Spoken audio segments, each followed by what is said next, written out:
I would have an appointment with my friend, okay, let's go here at 6.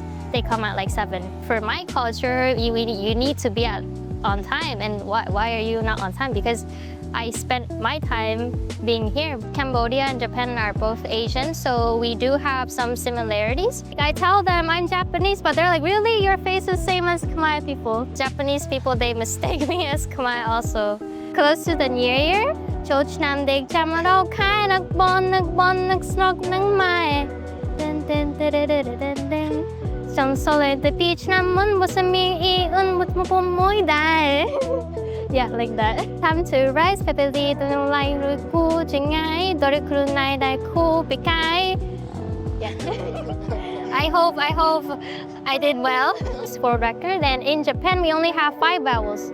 I, E, U, E, O. But in Cambodia there's like 20 something. I thank you for loving Cambodia, and I want to thank them. And Japanese people in Japan don't know that Cambodian people, they love Japan. There's a lot of places that foreigners can go to check out than 5 years ago. And I feel perfectly safe as long as I keep my belongings where it's supposed to be. Like small words, if you know them, like it's a good starter to talk with Cambodian people. Yeah. The best thing about Cambodian people is that I come to work and they ask me, have you eaten yet?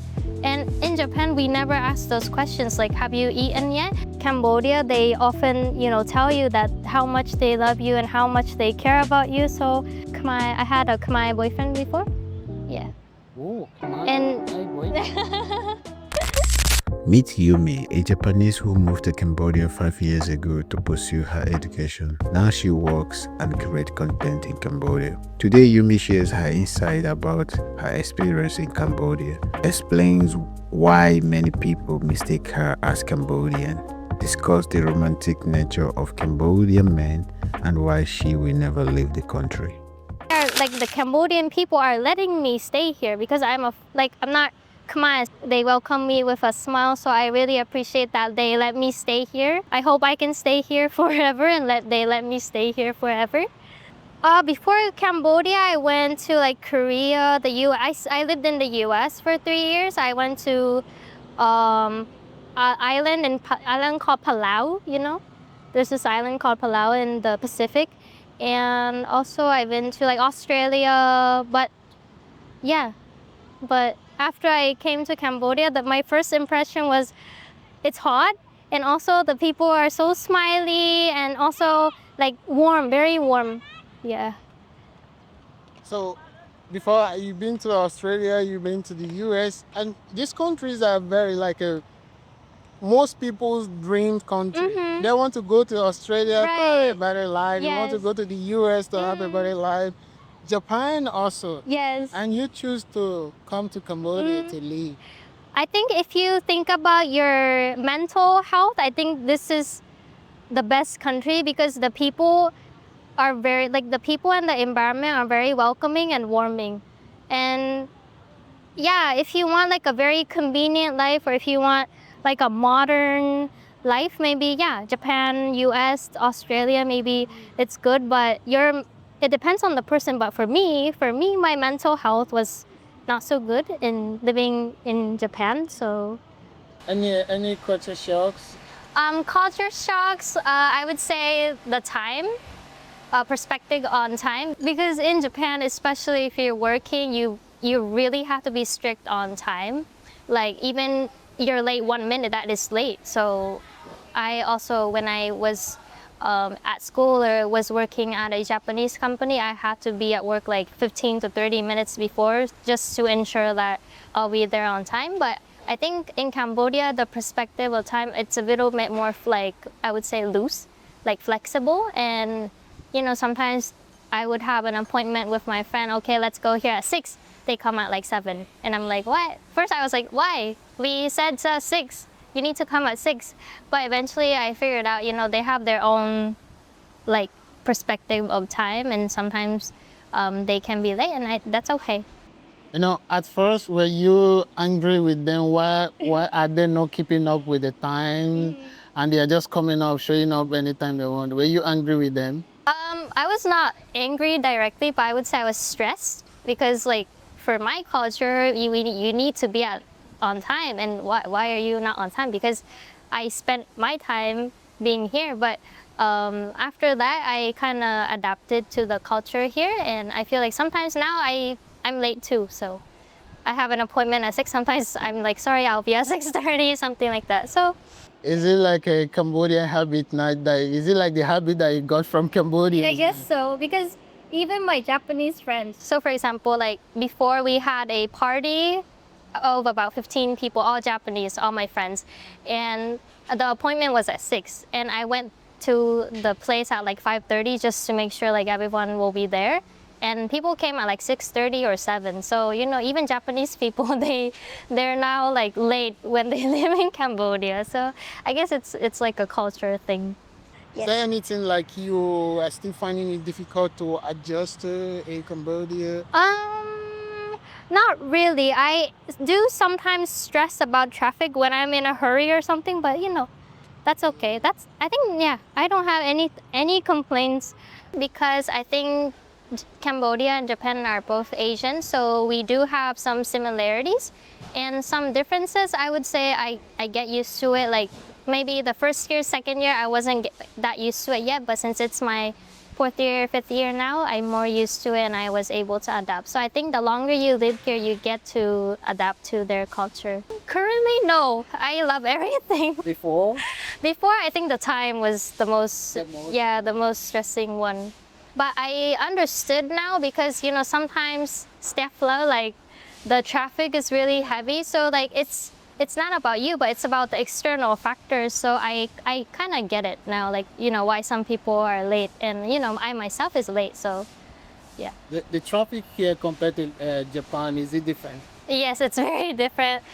Firstly, in Japan, we always, well, it depends if you're living in the suburbs or the rural area, but usually we take like trains, or yeah, we usually take trains. So the train comes on time, and they come like every 5 or 3 minutes. So there's like no, you're gonna be late or anything.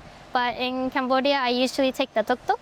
I cannot ride the moto, or I cannot drive a car, so I take tuk-tuk. And sometimes you book a tuk-tuk, but maybe they're on a different road, or they went somewhere else. Some things happen. So, but I like those unique, I don't know how to say, but like it's a bit chaotic here, and I like that chaos in Cambodia. So The people mistake you as Cambodians now. yes, my face looks like How about the Khmer, the Cambodians, they mistake you as Cambodian? yeah, they talk to me in Khmer, and sometimes like I tell them I'm Japanese, but they're like, really, your face is same as Khmer people. Especially since like last year, I think my Khmer pronunciation improved very well, that a lot of people mistake me for Khmer, and also my face. They think I look a bit Khmer, not Japanese. They think either I'm 100% Khmer, like Konkat, meaning like half, maybe, I don't know, half Chen or half Japanese and half Cambodian. But I tell them, like sometimes when I have a conversation with Khmer and Khmer, and then I don't understand that, I tell like, oh, sorry, I don't understand because I'm Japanese, and they're like, really? Like that. So yeah. I think maybe sometimes they would think that you are Chinese. Yeah, also usually I get Korean, Japanese, or Chinese. Yeah, or Khmer. And also Japanese people, they mistake me as Khmer also. Sometimes when I was working at a restaurant, some customers, they talk to me in Khmer. And I'm like, oh, we're both Japanese, but I'll just talk to them back in Khmer because I'm just so lazy to tell them I'm Japanese. Do you feel bad? No, I don't feel bad. Actually, I'm really happy that like not only, not only my mindset, but also like my appearance kind of fit into Cambodia. So yeah, it's good. Yeah. And sometimes the good thing is when you go to the market, like you have to kind of discuss the price, right? I don't have to do that because they think I'm Khmer, so they just give me the Khmer price, the local price. See, you have the advantage. Yeah. Yeah, that's kind of cool. And you can get away easily. I think you can go to Angkor Wat. Okay. So I never done it, but I think so. Oh, you never been there? Oh no, I mean I've been there, but I bought a ticket. You bought a ticket. But I think maybe you've been here for 5 years. You can go now for free. Oh, Okay. Yeah, you can go now for free. Oh, the visa 2 years ago. Yeah. I haven't registered. Yeah, but for example, assuming you just came to the country and you just want to go to Angkor Wat, you can get past. Can go. I Face pass. 100%, you know. But yeah, how do you learn Khmer? So firstly, I started off with like watching Khmer YouTubers, because a lot of Khmer YouTubers they have English subtitles. So I would just listen to it, watch it, and kind of remember the sound of the Khmer words. And I have a dictionary next to me, so I just look it up. Okay, this means that, this means that. And then after that, I decided, oh, I want to learn more. So there was a Khmer class for foreigners in RUPP, which is a university in Phnom Penh. So I took that class for like half a year. And after I finished that class, I wanted to learn more. So now I have a tutor every week to teach me Khmer. Is it like the basic one? You can now communicate like local. I would say I'm close. I can say I'm close to locals now, but there's still more to learn. I'm not 100% yet. Maybe like 50%. Yeah. Okay, can you say in Khmer? Can you say why you love Cambodia? Oh, the reason why I love Cambodia. មូលហេតុខ្ញុំចូលចិត្តកម្ពុជាជាដោយសារតែខ្ញុំចូលចិត្តមនុស្សនៅនឹងគេញញឹមច្រើនហើយពេលគេញញឹមខ្ញុំអញ្ចឹងញញឹមដែរហើយនៅជប៉ុនជាធម្មតាមានមនុស្សមុខស្អុយគេមុខស្អុយប៉ុន្តែនៅខ្មែរអត់មានមុខអ្នកមុខស្អុយទេអញ្ចឹងពេលខ្ញុំមើលទៅខ្ញុំសប្បាយ What did you say? I said like the reason why I love Cambodia is because of the people. People here, they love to smile. And in Japan, like for example, have you seen like videos of people on the train in Japan before? Kind of. Yeah, it's like, you know, they're really, Minded. yeah, we mind their like our own business, and we're not really happy. Like maybe inside they're happy, but like their face is not happy. So when I see that, I feel like, oh, I'm not happy. I feel like depressed. But in Cambodia, even when I feel sad or when I feel like down, but when I go outside, I meet the tuk-tuk drivers or the staff at the company, they just smile at me. I feel very happy. So I feel positive here, very positive. So that's what I said. Introduce yourself also in Khmer. In Khmer, ខ្ញុំឈ្មោះ Yumi ខ្ញុំមកពីជប៉ុនហើយខ្ញុំរស់នៅកម្ពុជា7 ឆ្នាំ I saw your video on TikTok. You singing Banda song. So, can you sing the Banda song? Okay. Because it's close to the New Year. ចូលឆ្នាំដេកចាំរកខែនឹកបននឹកស្នុកនឹងម៉ែសំសូលេទៅពីឆ្នាំមុនបើសិនមានអ៊ីអ៊ុនមួយដែរ Yeah, like that. Wow. I said time to rise ពេលពេលទីទៅនឹងឡៃរួយគូចងាយដរខ្លួនណៃដែរគូពីកាយ Yeah. I hope I did well. I hope so. I think yeah you did because I don't know, but for me I cannot even start. I can just do the moment. But yeah, you can say that, meaning that your Khmer is good. Thank you. And I'm also happy because like Banda, he collabs with Japanese rapper A-Witch. So yeah, I'm really thankful for that collab because I feel like as a Japanese, like collab between Cambodia and Japanese music is really, really cool. It's international now. It's doing Yeah. viral now, and which is also good for Cambodian culture, Cambodia. So, do you think the Khmer language is hard? Yeah, I think it's very hard because I think they have the most vowels in the world. It's in the Guinness World Record, and in Japan we only have 5 vowels. I, E, U, E, O. But in Cambodia, there's like 20 something, I think. And it's very difficult because I feel like it's the same sound, but for Khmer people, it's totally different sound. And I don't notice it at all. So for a Japanese learner, having that much vowels is so difficult. Yeah. What is the life in Japan compared versus life in Cambodia for you? For me, honestly speaking, the lifestyle is not much different. There's a lot of different things, like for example, the way we commute or the things we eat might be a bit different, but my lifestyle is still the same because I would say I'm Japanese in terms of like work. I really love working. So even like Saturdays, Sundays, I love to work. So some people like, you know, when they come to Cambodia, they have more like relaxing time or something like that. But for me, I was studying like 12 hours a day when I was in Japan every day. And here, it's the same. I just work like 12 hours a day and I like it. So it's not much different actually. It's just, I think the stress level and my mindset is more like positive when I'm in Cambodia. Even if I work in Japan 12 hours, oh, I would not be happy. I think like that. What do you do for fun? Because you mentioned you love walking. Mm-hmm. Seems like you don't have free time for fun. For free time, I watch anime. You know anime? Oh, Yes, Japanese people, yes. you guys love it. I love anime, so I watch anime. But you know, I cannot spend like 3 hours, 4 hours watching anime the whole time. So I just watch like one episode, and that's okay. I feel relaxed after watching. Any physical activities that you do for fun? No, I don't do any sports much. I sometimes exercise at home, but that's it. Yeah, I wish I can though. I should though. Well, is there any reason why? I'm a bit lazy, I guess. I would prefer working than running or walking outside, but I know I should in terms of my health. Yes. Yes. Yes. Yeah. It's not like you want to lose weight or anything, but maybe for your inner health, Right. Yeah. that would be good. Yeah. You know, you've been here for 5 years and you can understand, you learn the culture, you learn the language as well. I believe you know 50% about Cambodians. What do you think Japanese people don't get about Cambodia? I think the food, they don't know much about it. And also another thing is like Japanese people, they know that like because of like for their example for their products or their culture, a lot of like people worldwide, they love Japan, and actually there's a lot of people going to Japan, but they don't know that like in Cambodia a lot of people love Japanese culture and like Japan.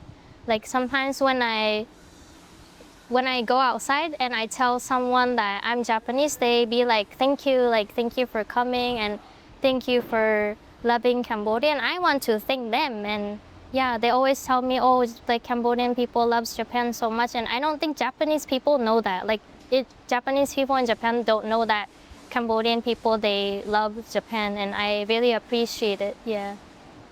So I want more people to know that in Japan. So, you know, compared to last 5 years you came to Cambodia, what do you think about the development now? You know, how developing Cambodia? I think in terms of like Phnom Penh, I think the city is becoming bigger. Like for example, Koh Noria, before that wasn't there, but I feel like there's more restaurants and there's more stores in Koh Noria. And also I think, but at the same time, I feel like there's more like tourist attractions as well. Like for example, in Siem Reap, there's more like cafes that are themed more like Khmer. And also I feel like there's a lot of museums and exhibitions than before. So I think there's a lot of places that foreigners can go to check out than 5 years ago. And I think it's really good. And also in terms of like events, there's way much more, because when I came here was like near COVID. So, you know, everything was shut down and there's no events outside at all. But now it comes back again and there's like a lot of concerts. And as you know, the walking street in the weekend. Yeah, it's I think they're like, and new big events in New Year or Khmer New Year. I think it's good, really amazing. What do you think? What do you think about the nightlife here?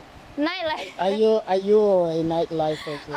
Actually, I never go out at night. I never go to clubs. I mean, if I have a DJ friend, so if he's performing and he asks me to come, I will go. But I'll be like standing and watching and no dancing.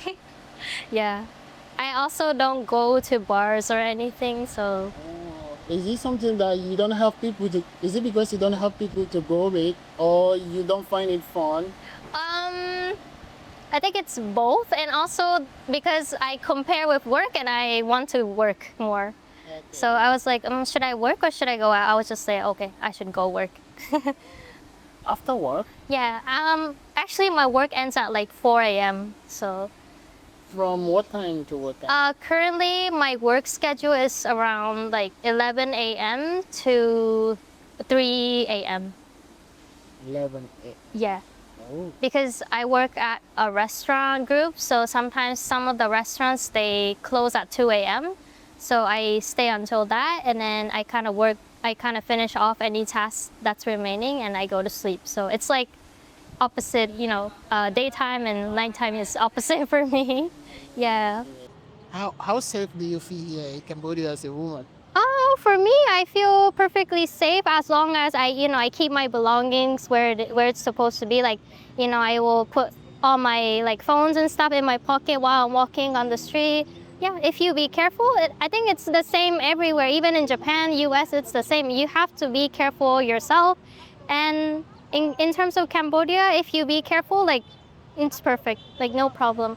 I never got robbed before, or I never had problems when I was outside. So yeah, in Japan, like, you shouldn't walk alone at night or go home at night alone. But in Cambodia, like, you have the tuk-tuk, so I feel, or you have the grab car, so I really feel safe when I'm going back to work. Going back home. So Have you had this moment that you think maybe you should try another country? oh no. After I started living in Cambodia, I did go a lot of like outside for travel. Like, for example, Vietnam, Thailand, Laos, Philippines, a lot of Southeast Asian countries. And yeah, I love their culture. I love their atmosphere also. But I feel like for me, this is the place. Like, I cannot go somewhere else. I feel like very warm inside when I stay here, and I feel at home whenever I'm at the airport and I'm leaving Cambodia. I feel like I'm so nervous and I'm kind of stressed. And then when I come back to Cambodia, I feel like, oh, and I can definitely say it's my home now. I feel very safe and I feel very warm here. So, nah, I'm not gonna go anywhere. You still see yourself here in next 10 years, Yes, 5 years? yes. I hope even when I get old, I hope I can stay here. Yeah. Anything you think other foreigners should know when, something they should know before coming to Cambodia? As like traveling, right? Yeah. You shouldn't always follow like the ordinary, like, for example, like all the popular places are in the travel book, right? But I think there's more to it, so it's better to look like on TikTok or like YouTube for better like destinations, because some of them are not even in the travel book, but it's still good. It's so good. One time I went to Angkor Wat, the area, and I forgot the name of the temple, but it was like a very small, tiny temple, but it was like so beautiful with the greeneries. Sorry, I forgot the name of the temple, and I asked my friend, and he said no one knows about this place. But for me, although I really love the Angkor Wat, I also love that temple as well, and I think other people, they would love it too. So I think there's a lot of places that's not in the travel book, but when you search like TikTok or something, it just comes up, and it's really good. Yeah. About people who come in here to live? I think you should make both type of friends, meaning Khmer friends, and also like your foreign friends. Meaning for me, I think it's better to have both Japanese friends and also Cambodian friends, because I sometimes see like Japanese people, they only hang out with Japanese people, and I think if you're gonna live here, you cannot understand the culture, or you cannot fully experience the culture here if you're not with Cambodian people, or like if you don't interact with them. So yeah, I think both is important. You think it's easier to make friends with Cambodians? Yes. There's like the first time we were like, okay, we're friends. So yeah, it's really easy. I think compared to Japanese culture, people are like, the first time that they meet, they're very friendly, and also, I don't know, I feel like we're very close, like even the first time we meet. Yeah. What is the best way for you to make friends with Cambodians? One is speak Khmer. I guess because yes, a lot of Cambodian people they can speak English, but when I speak Khmer, I guess it's way different. Like I feel like more connected with them, and they will talk, about their personal life or, more about them when it's in Khmer because I guess it's in their mother tongue, so they can express more, and I also can understand them more. So I feel like even little words is okay. Like I don't know, like Mopi Japon, like something like that. Even small words, if you know them, like it's a good starter to talk with Cambodian people. Yeah. What is the best way to keep the relationship, like a healthy relationship with them? Something like no, you cannot say things, or something like you need to be careful when you are dealing with Cambodia. Need to smile. Yeah. We need to smile because I feel like Cambodia is like a country full of smiles. So if you're like, there's this Khmer one muk soy. It means like smelly. I guess it means smelly face. So your face is like grumpy or a bit angry. Like they don't want to get close to you. So I think in order to maintain a good relationship, I think it's good to smile. And yeah, because once I went to the post office to get my stuff from Japan, and the officer there, he's like 40 or something. He asked me like, why are Japanese people always grumpy? And I'm like, and you're not grumpy. And I had a great conversation with him. Like he said like, you're the first person Japanese that I saw like actually smiling. So I think it's important to smile because if you don't smile, not you get good things and you get good positivity, and they will do positive things to you too.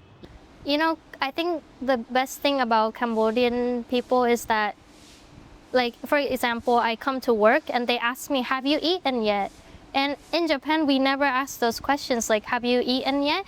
But in Cambodia, like every time I go to work and all the staff ask me like, have you eaten? No, you should come and eat with me, something like that. So I think we as a foreigner should try that too. Like if we have some, I don't know, snacks or something to eat and you saw somebody, your friends, so you can ask them to come and let's just eat together casually like that. I really love that culture. Those three. So for the people, as I mentioned before, like they're happy. So that's what I love the most. And then the weather, yeah, it's just the hot weather, I just love it so much. And third, the holidays. So in Khmer they have a lot of like long holidays, like the Khmer New Year, Shumben, Water Festival. And then the good thing is they also have New Year's 3 times: the International New Year, Chinese New Year, and the Khmer New Year. In Japan we only have one. So I feel like, oh, in 1 year you have 3 New Years. That's kind of cool. Yeah, I noticed that they have a lot of holidays. In 1 month, you can have like 2, or sometimes in 2 months, you can have like 1 holiday. Oh wow, everyone is enjoying Sabai life here. I was like, okay, that's cool. And somehow I love it also, when you go to the street, you see how people are preparing for this holiday. Even if I'm not even part of it, but I see how they prepare, how they decorate things, another special feeling. When I'm driving, I feel happy for them, I love it, What is the work-life balance in Japan compared to the work-life balance here in Cambodia? For me, right? For you. Honestly speaking, that hasn't changed because when I was in Japan, I would study like 12 hours a day. And right now I'm in Cambodia and I'm working like a full-time job, but I still work like 12 hours a day. It's the same. I like working. So for me personally, my work-life balance is way shifted to work. Any cultural difference compared to Japan to Cambodia that you've noticed? Cultural difference. So I mentioned about the time already, right? So anything else? I think family. About family. I think Khmer people, like, sometimes I feel like they have so many names for their family members, right? Like Bu, like so many names. And sometimes, like even if they're like cousin, they still include them like as a family member. And in Japan, like, I'm not saying that we're distant, but I would say like when we get out of the house, like for example, for me, when I was 18, I I went to Tokyo, so I got out of my hometown and I started live alone. We don't contact each other much. And I actually had a conversation about this with my Khmer friends. You know, they, even when they're at work, they will be like, oh, what time are you coming back? What did you eat today? How was your day? Like every day, their family, they would talk about that with their family through their phone. But in Japan, like for me, I only text my mom like once a month or something like that. And same for her. Like it's not like we're in a bad, you know, relationship or anything. We're so good. We're like friends, but still we don't contact them as much. So I think in Cambodia, they think very deeply about families. And yeah, I feel like after I come here, I thought like, oh, maybe I should contact my mom, my family more. Yeah, I should do that. Yeah, you're right. You're right. Me also, because my mom, I don't think, I know, yeah, she calls me sometimes, but this is like, sometimes we talk once in a month, once in 2 months, but whenever we talk, maybe we can talk like 4 or 5 hours, 1 hour, we have a lot of conversation. So I don't feel like we need to talk every time because we run out of conversation. I don't know what we used to be talking. But yeah, like you said, they'll call them, they want to know if they're fine, where are you, what are you doing, and stuff like that. Yeah, this is also what I learned here in Cambodia. Do you have any Cambodian habits now? Cambodian habit. I don't know, because maybe I'm doing it like effortlessly. Maybe I don't notice, but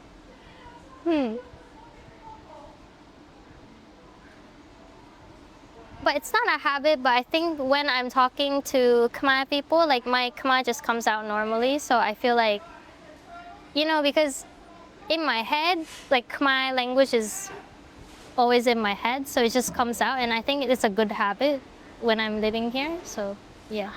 Any other thing? You mentioned being late. Any other habit? Any other habit that you picked? Let's see. For me now, I nod my head when I drive motorbike. So when the car stops, I always like this. And when I go out, I see the security guy. Whenever he smiles, I need to smile. Even if I'm having a bad day, I need to smile. I need to smile. So I need to be like, yeah.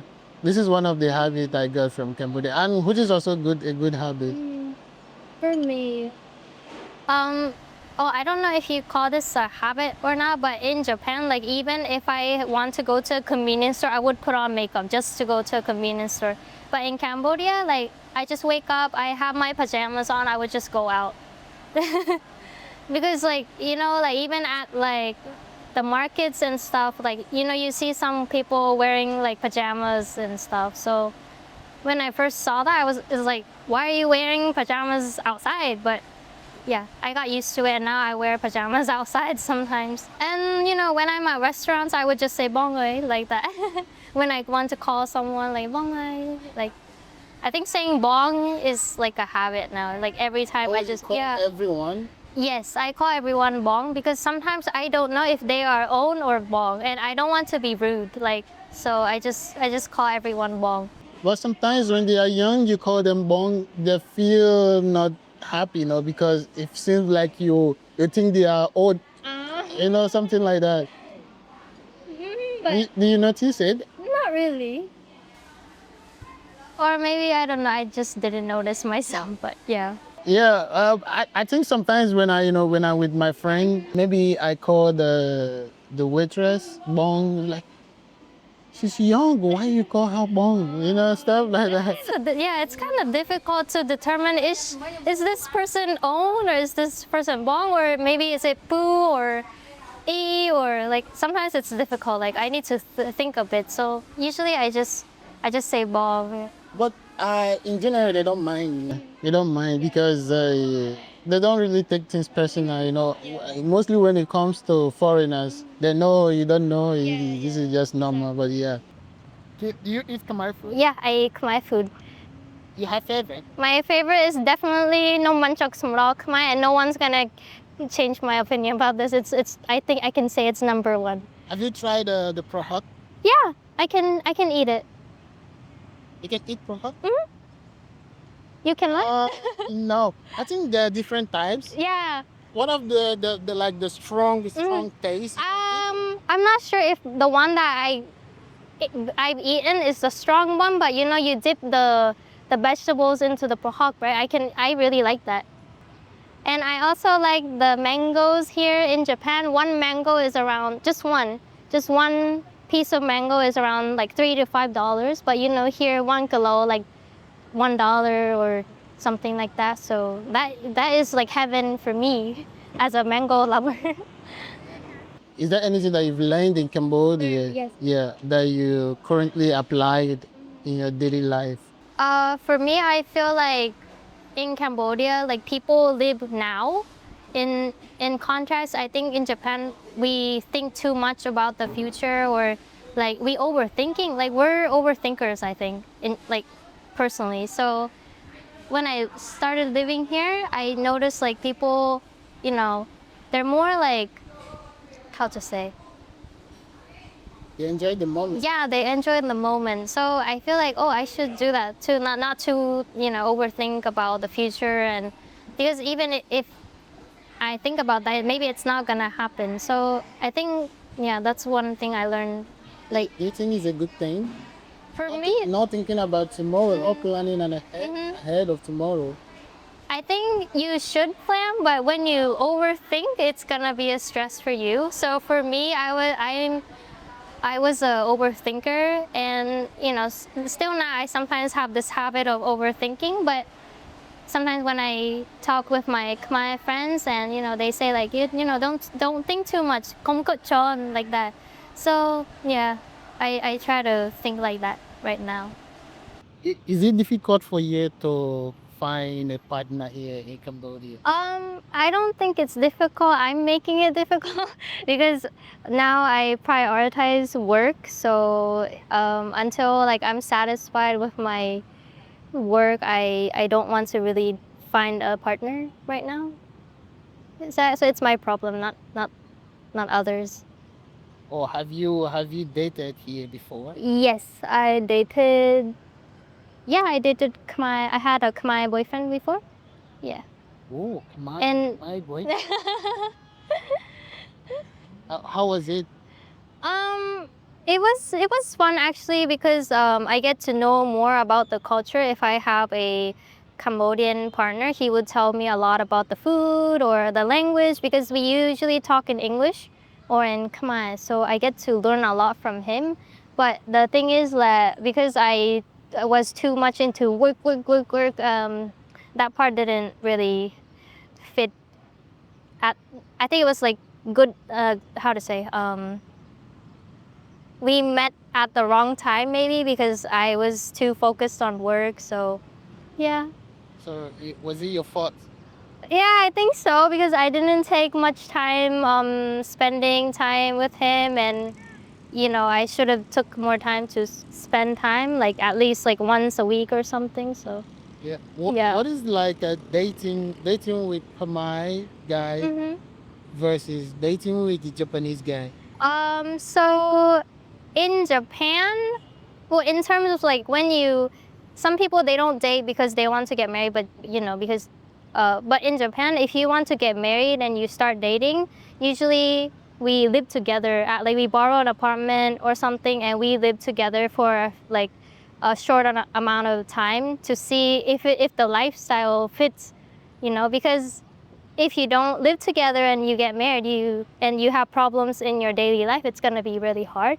But I think, I'm not saying in general because I think it depends on the person and also where they came from. But in Cambodia, I think usually you don't live together before you get married, I think. Yeah, I think some change now because it's more like westernized a bit than before. But yeah, in general, they don't do that. So for me, that was kind of difficult. In terms of in terms of romantic, caring, Yeah. loving, uh, compared to Japanese. You know, one thing for sure is that Japanese people, we don't express love, especially in words. We don't say I love you. We don't say, you know, like every day we don't wake up and say, oh, I love you and kiss and hug all the time. But I think in Cambodia, they often, tell you that how much they love you and how much they care about you. So I think that's cool because in Japan, I guess, in Japan, I love you is aishiteru. And aishiteru, if someone tells me, I feel like that's too much. Like we have another word for it, but in English or in Khmer language, we have like bong solan on or on solan bong, and solan is love. So I feel like, yeah, in here they express love much better than people in Japan, I think. Yeah. You think Khmer men are more sweet? Yeah, I think so. Definitely, I think so. Yeah. And I think like, I don't know, but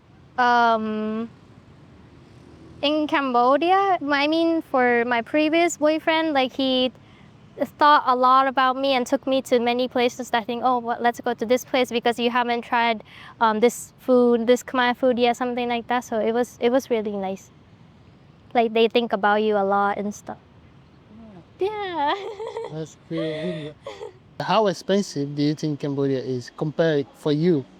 I don't know. It depends on the level of living that you want to have in Cambodia because, there's like, for example, food, if it's from the stall, maybe it's around $1 to $2. But if you go to a restaurant, it's like $15 to $20. So it also depends on the lifestyle that you want.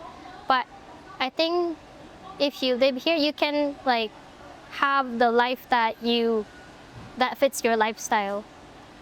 So I cannot say like it's cheaper or it's more expensive than Japan because we have different style of like lifestyles, but I can say that you can like achieve your lifestyle if you come to Cambodia. On average, like how much you spend monthly? For me, rent is around 300 and for food around 150 to 200. And actually I don't spend much on like going out because I work all the time, so I think that's it. Then transportation, I spend around 100, so total that's around like 550 to 600. Yeah, that's the same as like rent in Japan. So rent in Japan, especially Tokyo, it's like around $700 to $1,000 per month. So in terms of that, I think you can save more here also. Let's talk a little bit about your making content. Yes. You make content on Facebook, TikTok, YouTube, not much, not for like 2 years, 3 years, not really. What type of content you make? On TikTok, I mainly make content about like me speaking Khmer and also like experiencing Cambodian culture and just like daily vlogs, but in Khmer language. Yes. So the followers on TikTok, are they like all Khmers? I think like around 80% are from Cambodia, and others it always say like Japan and Korea. But I think Cambodian people who live in Japan and Korea, I think they maybe follow me because all my videos are in Khmer, so I don't think Japanese people understand. So mostly, yeah. As a Japanese living in Cambodia, do you think we have more opportunities compared to Japan here in Cambodia? For me, I think so because if you want to challenge something new, I think there's a lot of opportunities. But if you want to be like very like stable, I think it's maybe better to stay in Japan because how to say, like life here is very chaotic. Sometimes you don't know what's gonna happen, and sometimes just new things just pops up. And if that's a stress for you, maybe it's not gonna, it's gonna stress you out. But if you like those things, like for example, you like to learn new things or you want to try new challenges and you want to work with like international people, then I think there's more opportunities here. Firstly, because in Cambodia, there's a lot of like jobs related to like English. So like if in Japan, there's not much jobs related to English because mostly we speak Japanese. Like everyone in Japan, we speak Japanese and that's a national language. But here, they both use Khmer and also English. So some people in Japan, they want to try like jobs related to English. Like they want to use their English more. So if that's the case, yeah, I think it's it's better to come here, and there's more opportunities here too. What message do you have for Cambodians? Okay, you can say that in Khmer, say that in English. Thank you people in Cambodia for letting me stay in Cambodia. Hay nhâm sa lan Khmer, akon ja.